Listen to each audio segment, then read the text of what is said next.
Mukhang maximum kasi siya. Kasi wala. Kasi sabi ko na sa may-ari yung option. Ginawa ko dito. Tapos yung napili niyang option, palitan ko na lang daw nito. Kaso hindi siya match. Mas malapad to yung heating plate niya. Pero mas gusto na lang. So lipat ko yung cordon nito dito. Putulin ko to dito. Lipat ko dito. Tapos kunin ko isang heating plate dito. Heating element dito sa loob. Transfer ko dito. So kunin ko yung heating element dito. So galing natin yung heating element dito.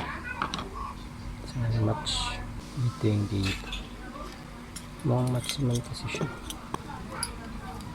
Kasi wala. Kasi lock. Tanggalin ko to. Mas maganda yung lock na sa merong ano. Ito. Diyan susundutin para matanggal. Ito.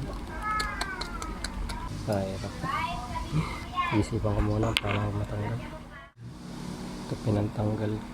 Dito ko inano kasi medyo meron siyang nagkakapitan dito.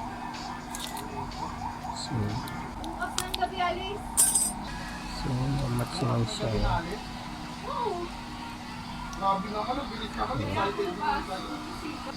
Ito kasi ito open na. Yan wala.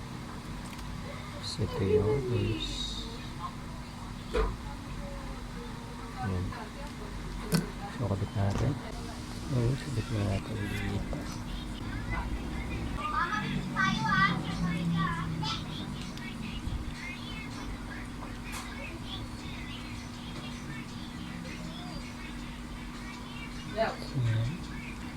Tapos pag tinanggal, sundutin lang po doon. Dito, tapos dito. Yan, tuloy nyo ko na. Yan na ko na. Tuloy ko na ito. Yan, nalagay ko na. Ito naman, spray. Push yung lock. Tapos pag nilock ko nito, kailangan nyo nga ito. Makatago muna yung wire. Ayan. Tapos saka nito sukso. Dapat di siya nakahambalan. Tumatama. Kailan dito matama. Hindi ka tatago. Ayan.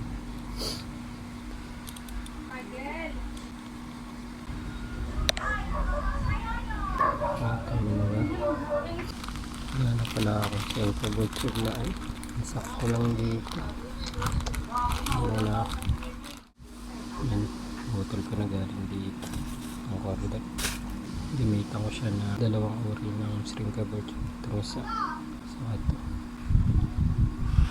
Palupot din naman ako. Ayan na siya. So yun, isa naman. Yun yung isa.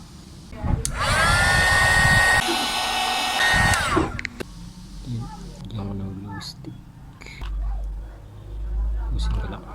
Sa itsura niya. Hindi siya maganda. Pero kapag nabalot mo yan, tapos initin ko, maganda dyan sa loob. Yari. Guys, palambutin ko muna. Yan, shock.